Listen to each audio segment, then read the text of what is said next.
Mas eu quero chamar aqui para a nossa conversa agora o sociólogo Miguel Rosseto, que foi ministro nos governos Lula e Dilma.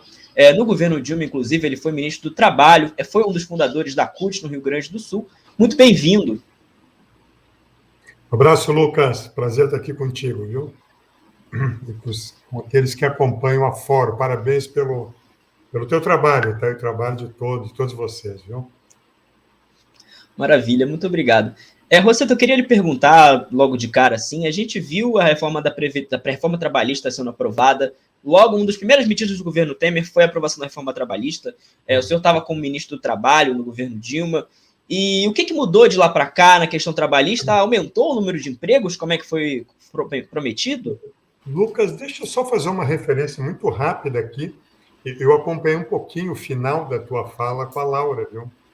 E eu queria, enfim, quer dizer, diante da situação brutal, eu queria me solidarizar com todas as vítimas, né, das enchentes, enfim, de toda essa situação que envolve a Bahia, Minas Gerais especialmente, não só, né, mas também o norte do país.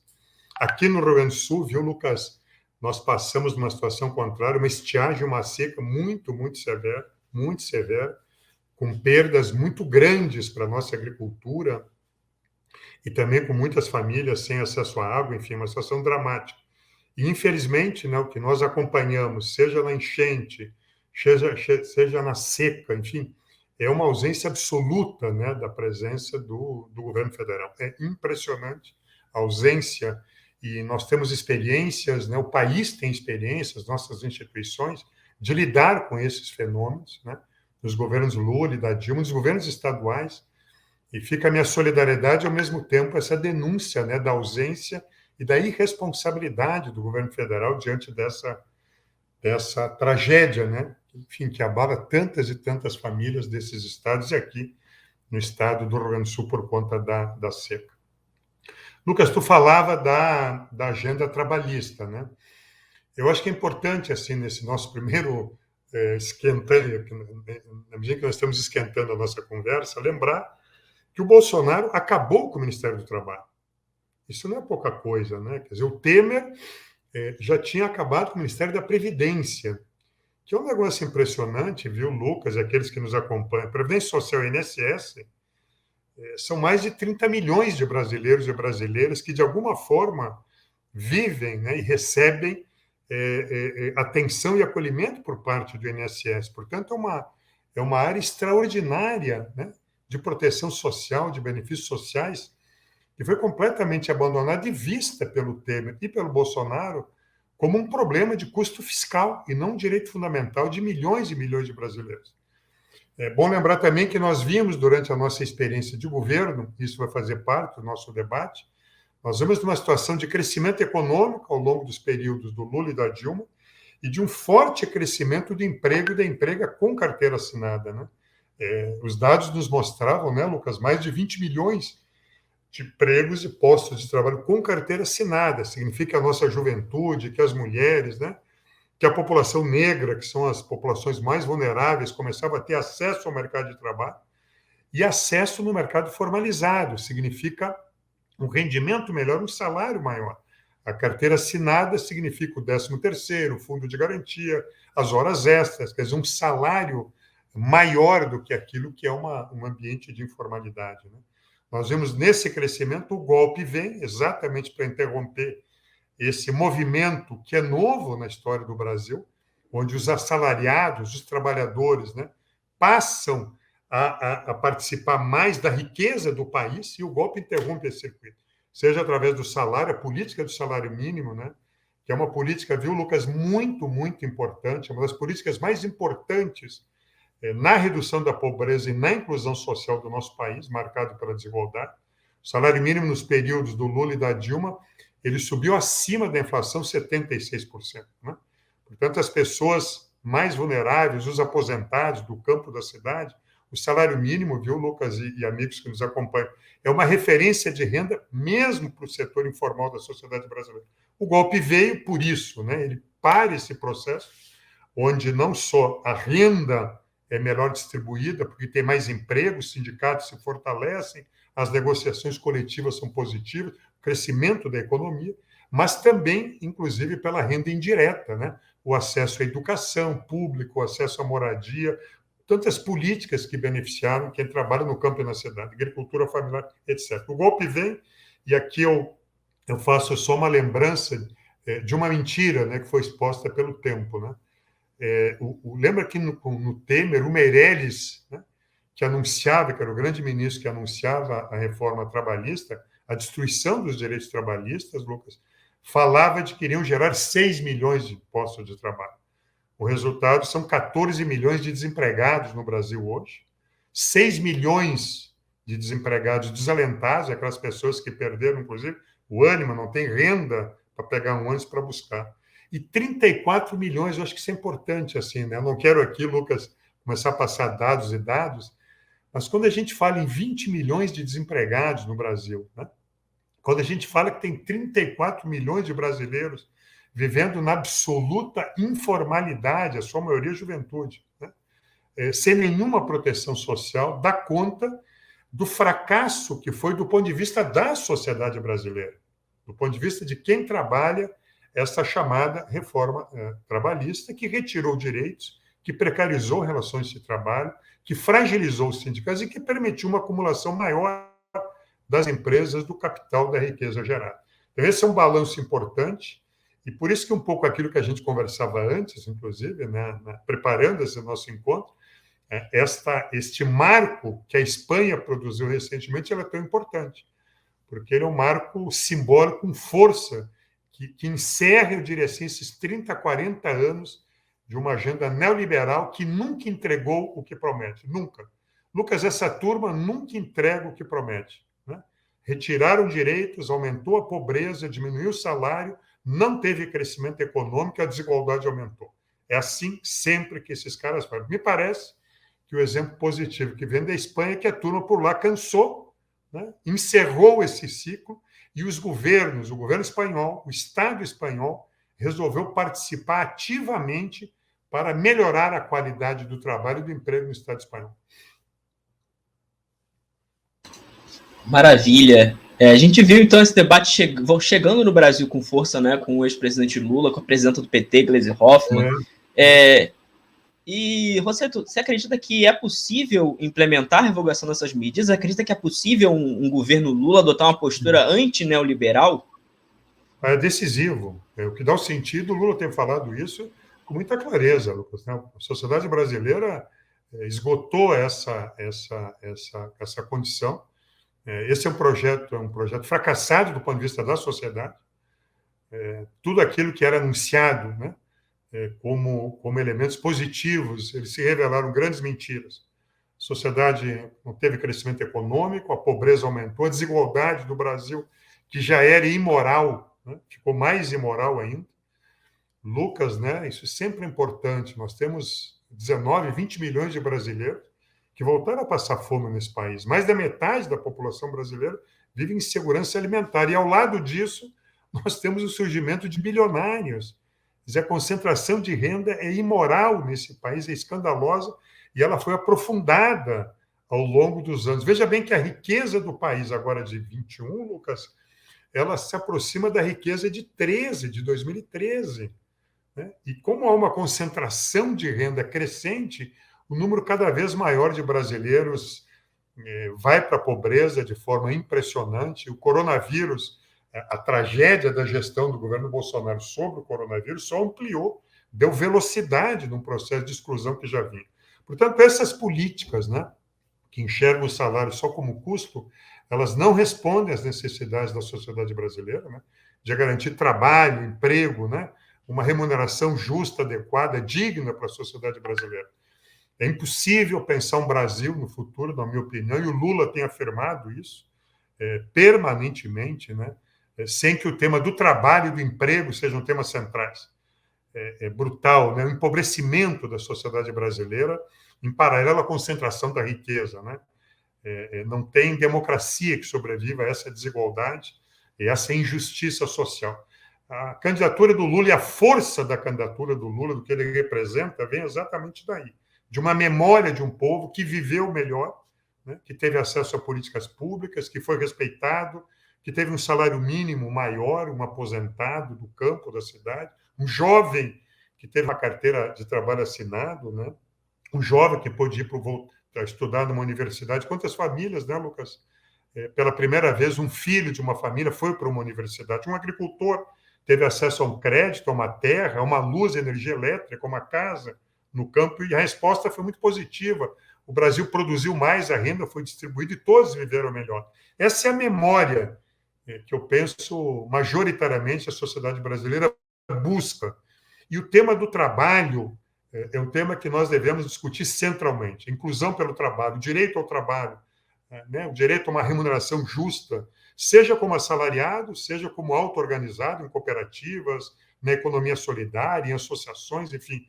A ideia central de que é o trabalho, né, que produz a riqueza de um país, e quem trabalha deve ser valorizado e assegurado esta autonomia financeira. E, aliás, a sociedade brasileira ela enxerga reconhecimento a partir desta ideia, né, da colaboração com a sua comunidade através do trabalho. Eu acho que o Lula está certíssimo em colocar esse tema, né, como um tema principal para a sociedade brasileira, um dos temas centrais para a sociedade trabalhadora. E aí, evidentemente, a possibilidade de mudar é derrotar as ideias do atraso, né, da brutalidade, do ataque sindical. O que foi feito aqui, viu, Lucas? Não foi pouca coisa nesses anos, não. Esses caras destruíram, né, o financiamento dos sindicatos, mexeram em mais de 100 artigos dos direitos trabalhistas, retirando o direito do trabalho. Esses caras eu falava no início, acabaram com o Ministério do Trabalho, todo o processo de fiscalização nas relações de trabalho, estimulando a ilegalidade, o desrespeito a quem trabalha. A justiça do trabalho hoje foi praticamente proibitiva para os trabalhadores. Eu vou dar só um exemplo aqui, tá, Lucas, para a gente falar assim com as pessoas que estão nos acompanhando. Uma das coisas que existia anteriormente, que, na minha opinião, deve retornar, era que a homologação, quando havia a rescisão do contrato de trabalho, esses trabalhadores com mais de um ano de carteira assinada, esta homologação era feita nos sindicatos, viu, Lucas? Por quê? Era feita exatamente para que o sindicato pudesse assessorar o processo de rescisão trabalhista, né, na hora da demissão, e para avaliar se todos os direitos dos trabalhadores estavam sendo contemplados no momento da rescisão. Pois muito bem, o Temer, essa turma, acabou com esse direito. Esta rescisão não é mais feita dentro do sindicato e o trabalhador não tem assessoria nesse momento de fragilidade. Esses dias eu estava aqui no Rio Grande do Sul, Lucas, uma cidade chamada Lajeado, aqui no Vale do Taquari, que é uma área importante, e o presidente dos sindicatos comerciais me dizia que só durante um ano, só por conta do acompanhamento que eles ainda fazem por acordo coletivo da rescisão, mais de 600 mil reais, escuta o que eu estou dizendo, 600 mil reais, foram corrigidos a partir desse diálogo, administrativamente, dentro do sindicato. Ou seja, 600 mil reais que voltaram, ou que permaneceram nos trabalhadores, que estavam sendo injustamente e ilegalmente retirados. Eu dou isso como exemplo. Sindicatos hoje com baixíssima capacidade de financiamento, né, reduzir a sua capacidade de negociação coletiva. Nós temos que repensar essa relação, reequilibrar esta relação a partir da valorização do salário mínimo, a partir do crescimento econômico, do fortalecimento dos sindicatos e de um Estado que venha regular e equilibrar a relação capital e trabalho. Foi isso que a Espanha fez, viu, Lucas? Foi isso que a Espanha fez. A gente pode falar um pouquinho por que é tão importante e tão simbólico, eu diria assim, aquilo que foi feito na Espanha agora no final do ano passado. Mas eu acho decisivo esse tema para quem quer um Brasil com mais igualdade, para quem quer um Brasil onde a nossa juventude tem espaço de trabalho digno, para quem quer um país onde não haja tanta discriminação para a população negra, para as mulheres, né? Que a gente possa enxergar esse país com mais igualdade e mais respeito a todos. Maravilha. Ministro, eu queria lhe perguntar, é muito importante, muito boa a sua explanação aqui, né? Quem estava lá no governo atuando nessa área, né? E viu como é que estava a situação e como é que está agora, deve ser um baque muito grande, né? Todo esse processo. O que nós estamos vendo é aumento do desemprego, sintetizando aqui, né? Aumento do desemprego, da informalidade, viu, Lucas? E de um desafio novo que todas as sociedades estão enfrentando com as novas formas de organização do trabalho, né? Quando eu vejo a juventude pedalando 24 horas por dia, no sol, na chuva, no frio, é um negócio impressionante, sem nenhum direito. Aquilo que são coisas civilizatórias, viu, Lucas? Conquista dos trabalhadores, né? Um auxílio-saúde, né? Trabalhador, quando se acidenta, um auxílio-acidente, né? Férias, uma jornada de trabalho, que foram conquistas seculares. Hoje, todas essas conquistas fundamentais e básicas são negadas em nome de uma modernização que nós não queremos, né? Nós temos que avançar muito, como outros países estão fazendo, em buscar uma regulação, né? Uma normatização que proteja socialmente todos aqueles que trabalham e que produzem. As plataformas tecnológicas, as novas organizações de trabalho, as novas relações que as novas tecnologias permitem, elas devem sofrer, na minha opinião, sim, um padrão de regulação que garanta essa proteção social, né? Hoje, vários países estão caracterizando isso que nós chamamos de uberização como relações de trabalho. Por quê? Porque são relações de subordinação, né? São, na verdade, relações de subordinação onde o capital é a grande empresa tecnológica, a grande plataforma tecnológica, que detém o controle do trabalho, diria assim, daquele que se vincula a essa plataforma. São temas novos importantes que nós temos que colocar. O Brasil, Lucas, infelizmente, é um campeão dos acidentes de trabalho, viu? Das doenças de trabalho.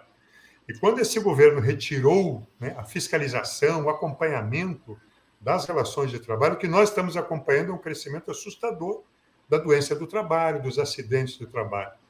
Então, nessa nossa conversa, viu, Lucas, o que eu acho que é importante é essa ideia. Quer dizer, é muito importante que a sociedade brasileira, num processo eleitoral, num período eleitoral, debate esse tema, né? Essa ideia de recuperar a valorização do trabalho, de quem trabalha, de recuperar o Ministério do Trabalho com força, uma agenda do mundo do trabalho. O que a Espanha fez lá, rapidamente, tá, Lucas? Os caras criaram uma Agência Nacional do Emprego.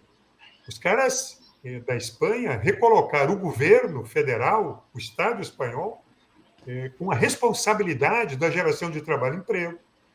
Criaram uma Agência Nacional de Emprego, aumentaram o salário mínimo espanhol, reduziram trabalhos intermitentes. O que são os trabalhos intermitentes? Os contratos de trabalho intermitente. Esses contratos permitem que tu seja chamado para trabalhar 2, 3, 4 horas.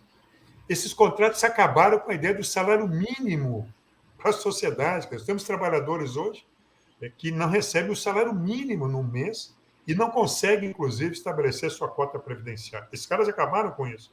Eles construíram, estimulando contratos de longa duração, mais estáveis. Isso qualifica, inclusive, a economia. Esses são os grandes movimentos, eu diria assim, que o Estado espanhol fez, e pelo conjunto, pelo tamanho dessas iniciativas, eles têm um impacto muito pesado, viu? Um impacto político muito pesado, né? Porque, de alguma forma, representa isso, Lucas, a interrupção de um desmonte dos direitos trabalhistas, né? De uma ausência dos governos do cuidado e da regulação do trabalho, e uma volta a uma participação ativa, responsável do Estado, regulando as relações de trabalho, garantindo um salário mínimo, eliminando contratos que violavam as condições de renda e de segurança mínima para a população espanhola, em capítulos dedicados à juventude espanhola, à formação, qualificação e educação. Muita presença da chamada economia solidária, da auto-organização dos trabalhadores em cooperativas, em associações. Portanto, é um movimento, quando a gente olha o conjunto das iniciativas, eu penso que há muita coisa interessante para a gente acompanhar, mas há um sentido político, viu, Lucas, muito claro. Eu acho que a Espanha, que por longas décadas foi a referência da desconstrução dos direitos trabalhistas, né? Da agenda neoliberal para o mundo do trabalho, ela interrompe, ela representa um momento de basta, né? De chega dessa agenda. Isto não deu certo, isso destruiu, desorganizou a sociedade espanhola, isso não deu crescimento, aumentou a pobreza, a desigualdade, é preciso outras coisas. E eu acho que esta é a mensagem fundamental que o presidente Lula, né, quer dizer, acolheu corretamente, e penso que nós devemos nos comprometer a criar uma força muito grande destas ideias na sociedade brasileira, e que não só o presidente Lula, mas um Congresso renovado, né, que uma estrutura de representação política seja eleita a partir de ideias fortes como essa. A partir disso, eu acho que sim.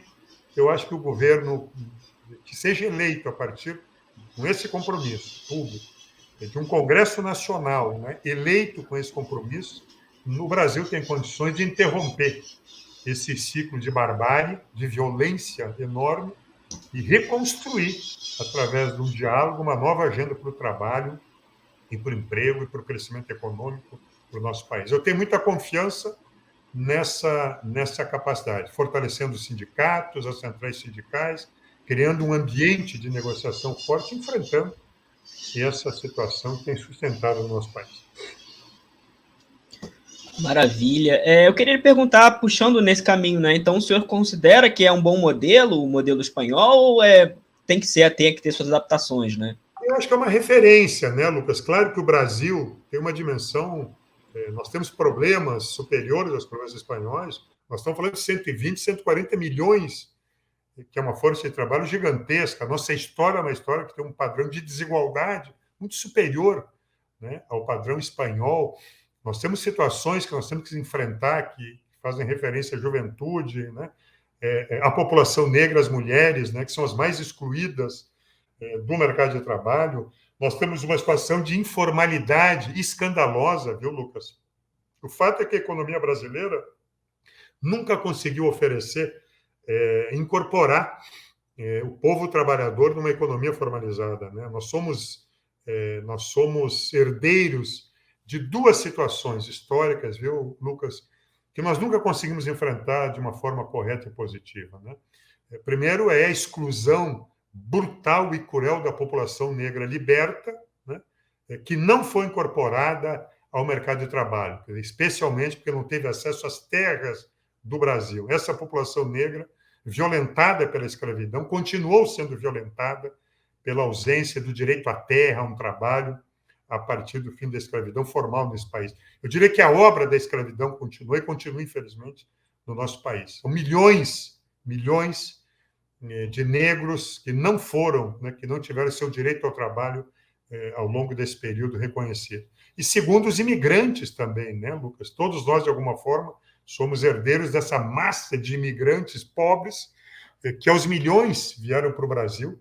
E o Brasil, portanto, sempre teve uma mão de obra, um excedente, um excludente de mão de obra gigantesco de mão de obra que nunca foi incorporado. O que eu quero dizer é que as elites econômicas desse país, Lucas, sempre tiveram à sua disposição milhões e milhões de pessoas, né, dispostas, né, com a sua, e desesperadas, eu diria assim, para arranjar um tipo de trabalho. Nós temos que pensar nisso, nós temos que pensar um padrão de crescimento, de inclusão e de recuperar a ideia do direito ao trabalho. Esse é um tema, Lucas, que faz parte da nossa conversa, mas não é possível aceitar uma sociedade que não garanta o direito ao trabalho, emprego, né, uma remuneração, uma participação ativa e digna das pessoas na construção da riqueza e no resultado, né, da construção dessa riqueza para toda essa sociedade. Então, eu acho que são desafios nossos, nós temos a nossa experiência montada, organizada a partir do Getúlio Vargas, essa experiência tem que ser atualizada, né, mas nós temos uma experiência de construção sindical, de organização política, né, de instituições como o Justiça do Trabalho, o Ministério Público, o Ministério do Trabalho, que nós temos que repensar, atualizar, mas organizar a partir desses direitos fundamentais. E, nesse sentido, eu acho que a experiência espanhola e tantas outras experiências são importantes. Atenção com o que está acontecendo no Chile também, viu, Lucas? Eu acho que são experiências de outros países que disseram chega a este modelo de exclusão neoliberal, de pobreza, de violência, e que buscam, né, um outro modelo de sociedade, né, uma outra economia deve ser possível, nós temos que buscar, do ponto de vista social, do ponto de vista ambiental, do ponto de vista de relações de trabalho. Então, essa é, para mim, a ideia central. Preciso buscar um outro modelo de economia sustentável, um modelo de economia, né, que seja capaz de acolher esses milhões de brasileiros e brasileiras como direito fundamental. E eu acho que nisso o Lula está absolutamente correto, e a tarefa do PT, da esquerda, especialmente toda a esquerda, oferecer uma agenda muito forte e fazer um grande debate nesses próximos meses, que são meses ricos de debate por conta do período eleitoral. Maravilha. O João Ribas trouxe a experiência do Chile aqui, né? Rosseto, no Chile, após 40 anos de neoliberalismo, todo mundo ficou pobre, endividado. Aqui não seria diferente, 1% dos mais ricos são donos de 60% do país. Teve um outro comentário que eu queria destacar também, mas tem bastante gente comentando, acabou que perdi aqui. Alguém comentou que seria interessante recortar essa fala do Rosseto para ficar disponível depois. Pode deixar que a gente vai recortar. O programa inteiro fica disponível, mas a gente vai recortar também essa fala do Miguel Rosseto. Eu queria lhe perguntar, puxando esse gancho que você trouxe agora, sobre esse debate sobre reforma trabalhista, teto de gastos, parece que mudou um pouco, né, o que estava sendo discutido sobre a candidatura do ex-presidente Lula, né? Deixou de ser, quem vai ser o vice, e ficou meio, qual vai ser o programa, né? Como é que você vê essa transição? O que você acha disso? Eu acho central isso, Lucas. Eu acho central.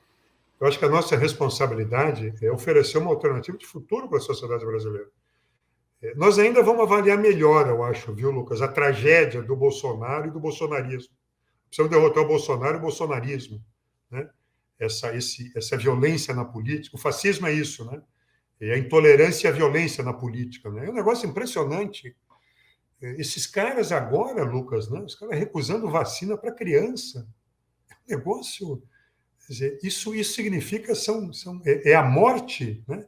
É a morte, a violência instalada em Brasília. Dizer, esses caras retardaram ao máximo o direito à vacinação da sociedade brasileira. Quer dizer, transformar a vacina no espaço da corrupção.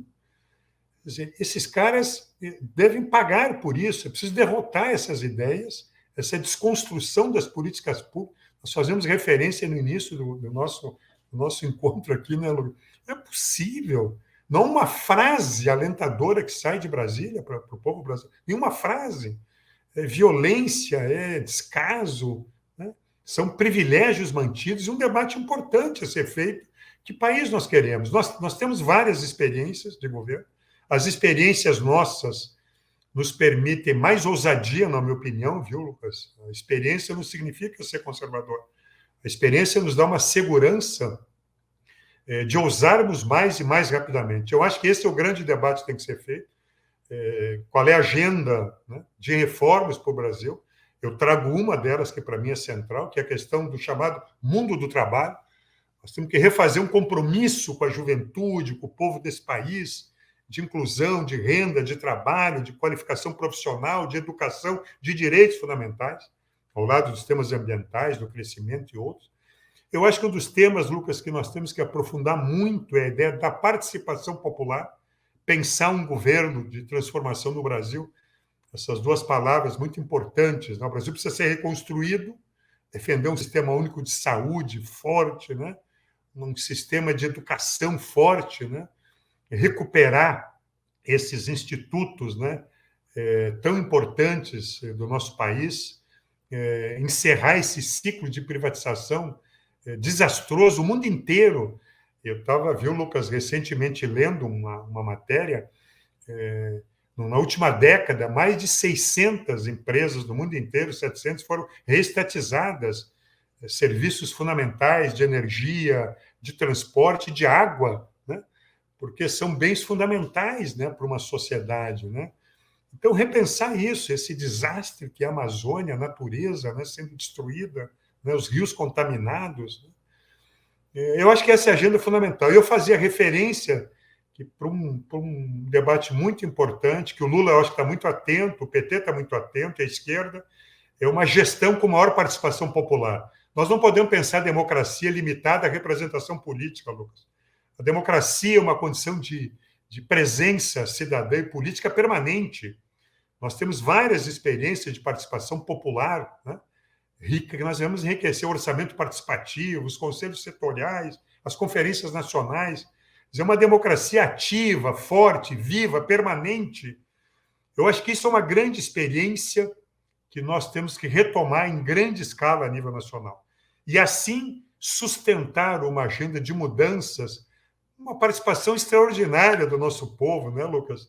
Há uma riqueza, há uma sabedoria, né? Eu diria assim, estocada, né, uma experiência popular que tem que ser chamada permanentemente para participar da reconstrução e da transformação do Brasil. Eu acho que tem agendas que estão aí na nossa frente. Nós vamos retomar essa aliança com a América do Sul. Está aí o Chile, está aí a Bolívia fazendo um esforço gigantesco. Recuperar uma agenda internacional carregando a bandeira de uma integração verdadeira entre os povos, da paz. Essa recepção extraordinária do Lula na Europa, agora na Argentina, é a expressão disso. O mundo precisa disso. Nós temos que imediatamente, Lucas, acabar com a fome. Não é possível um país com um grande exportador de alimentos, dos maiores exportadores e produtores de alimentos, um povo que passa fome, um país que tem uma riqueza na sua biodiversidade, destruir essa riqueza através do garimpo ilegal, da violência contra os povos indígenas, que é um instrumento, né, para a destruição ambiental, do garimpo ilegal, do desmatamento da Amazônia, né, desrespeito nas cidades, as pessoas vivendo em lixões.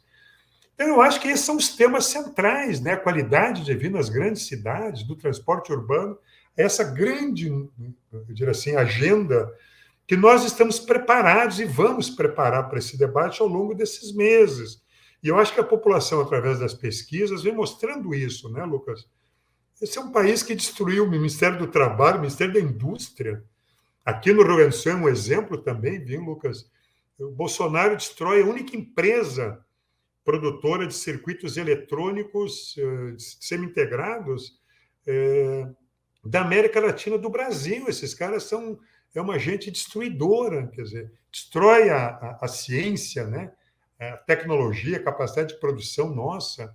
Eu acho que é isso, é interromper, reconstruir, transformar o Brasil com essa enorme sabedoria que nós temos, com a experiência que nós temos, e com essa capacidade que o Brasil tem de rapidamente reagir. Eu aprendi muito no governo, viu, Lucas? Nossos desafios hoje são gigantescos, mas a capacidade de resposta nossa é muito grande, e eu acho que é esta memória, essa experiência que nos permite ter uma esperança muito grande, como a eventual vitória do presidente Lula, né, uma representação forte no Congresso Nacional de um campo de esquerda, né, e, portanto, renovar esta agenda para esse Brasil extraordinário. Recuperar, eu estava vendo aqui, quer dizer, não tem o Ministério da Cultura, né, Lucas? É impressionante, esses caras acabaram com isso e a gente ainda não descobriu tudo que essa turma já terminou no nosso país, né? Agora eles jogaram o orçamento, imagina, Lucas, é uma destruição da República, da nação, o orçamento da União, que são os recursos públicos do nosso povo, ser gerenciado para a reeleição dos deputados e do Bolsonaro. Isso é a velha República, é um atraso e uma ilegalidade, né, que tem que ser combatida. Mas eu acho que a sociedade brasileira está amadurecendo e está querendo ser feliz de novo. Maravilha. Eu queria puxar aqui alguns comentários do nosso chat. A Petilda Vasques, perfeito. Participação popular para exercício do controle social, do que é público, uma outra governabilidade, mentalidade oposta ao individualismo e fragmentação neoliberal. Gente, eu queria, antes de puxar aqui mais uma pergunta para o ministro, lembrar a todos e a todas que é muito importante para a Revista Fórum que você que está nos acompanhando deixe o seu like. Não deixou o like ainda? Agora é a hora de deixar o seu like, inscrever-se no canal, tudo isso é de graça. Também temos as opções, né, para quem quer contribuir financeiramente com a Fórum, se tornar membro do canal, se tornar sócio da Fórum, superchats são muito importantes para a gente, para a manutenção dessa mídia independente e de qualidade. E lembrar também que no dia 24 de janeiro teremos um webinário com o Marcos Coimbra, do Vox Populi, falando sobre pesquisas eleitorais. Vai ter uma taxa de R$100, mas quem é sócio ou membro da Fórum é de graça. Então fica aí mais uma forma aí de poder ajudar a Fórum. Lembrando que o nosso Pix está aqui em cima, pix@revistafórum.com.br. Ministro, eu queria falar um pouco sobre eleições, né? A gente sabe que o Rio Grande do Sul é um estado importante para o PT, você comentou sobre o orçamento participativo, que basicamente, né, teve o berço aí no Rio Grande do Sul, e a gente tem visto que o Rio Grande do Sul está sendo uma disputa, né, para poder a formação de uma possível federação partidária do PT com o PSB. Não sei quanto você pode comentar sobre isso, mas se puder comentar com a gente seria interessante. E mais uma outra coisa, pretende vir candidato nas eleições, né? É importante, você comentou sobre a importância de fortalecer o legislativo, né? Poderemos ter Miguel Rosseto candidato?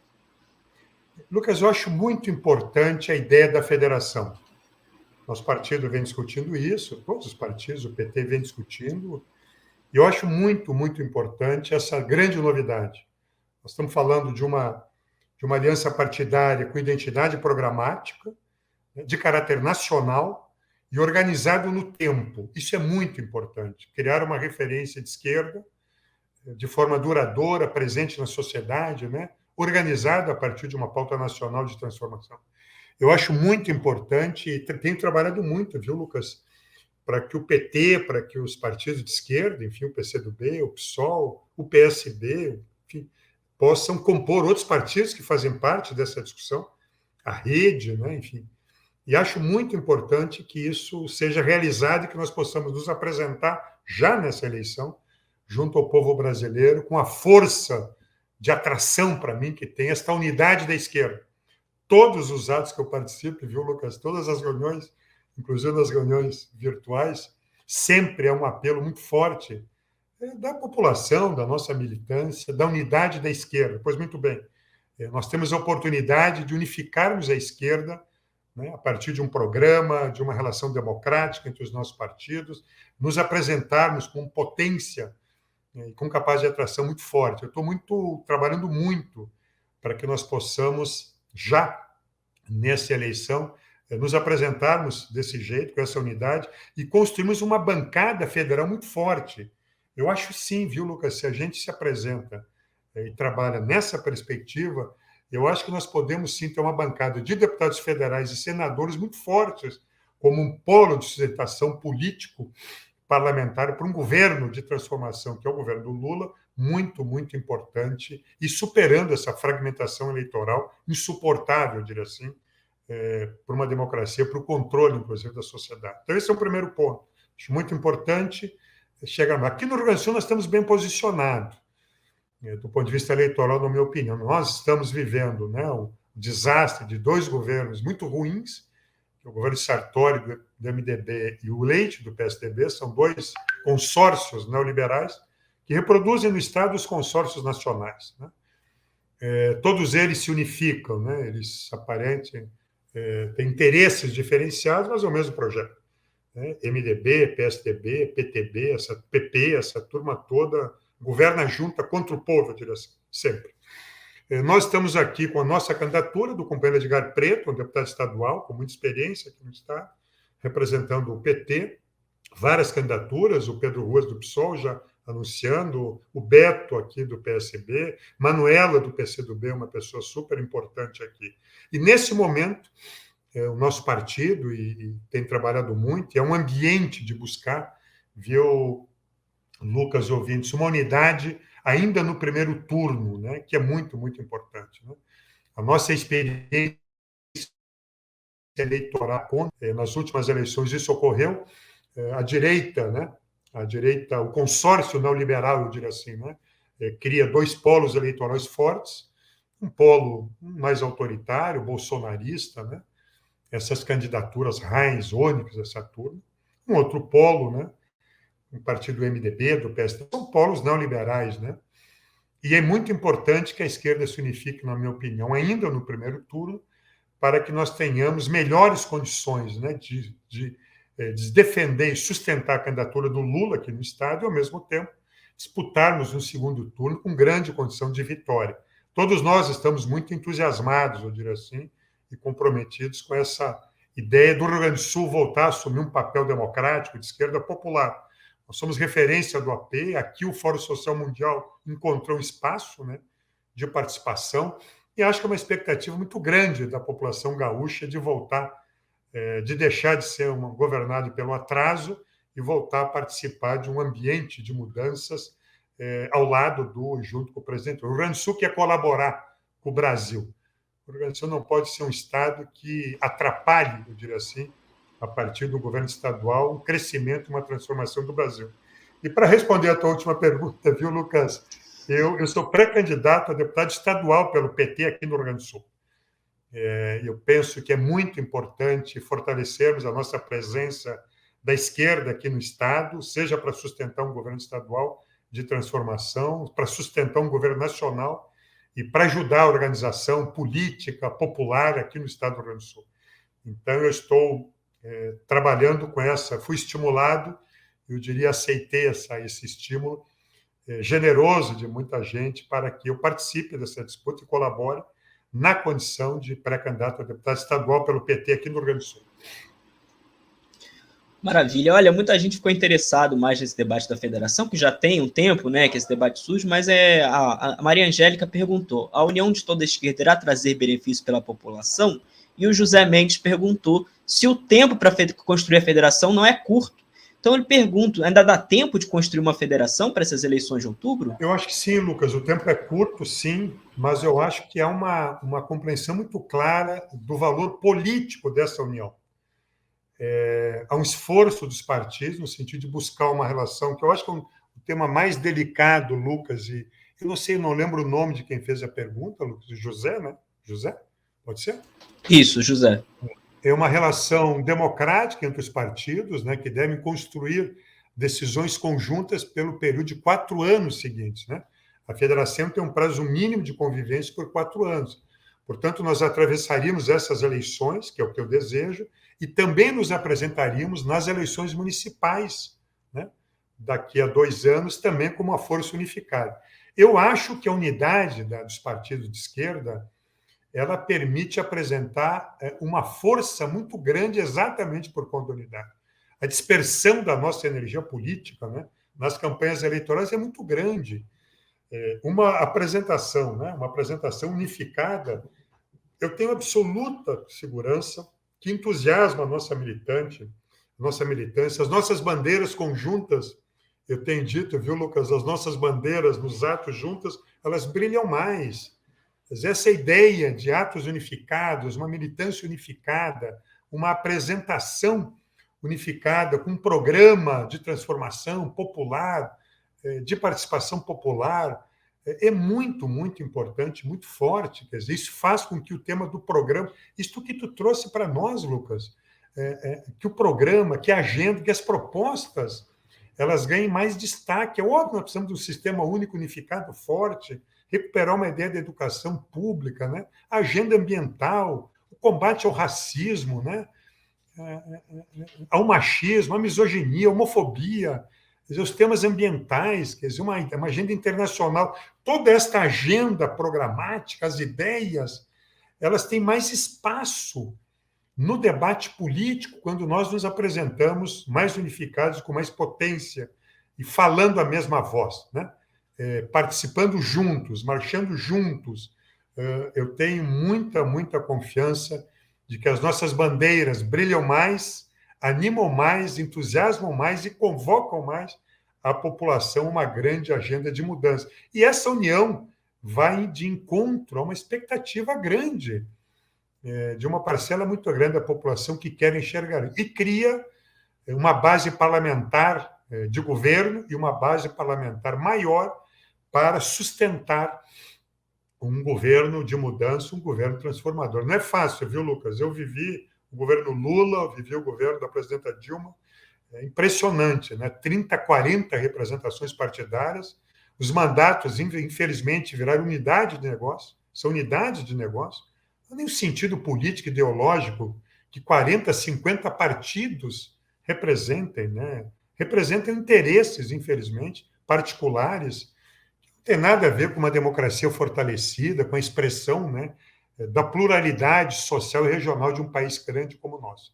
Eu acho que a gente caminha por uma conformação partidária, portanto, com um perfil ideológico mais claro, programático mais claro, e isso fortalece a democracia e o controle social das nossas pessoas. É óbvio que um país como o nosso, né, Lucas, mais de 200 milhões de habitantes, gigantesco, né, um país de uma diversidade cultural, social e regional, ele tem que ter uma expressão dessa diversidade em partidos políticos, mas nada justifica 40, 50, que na verdade virou um mercado, né?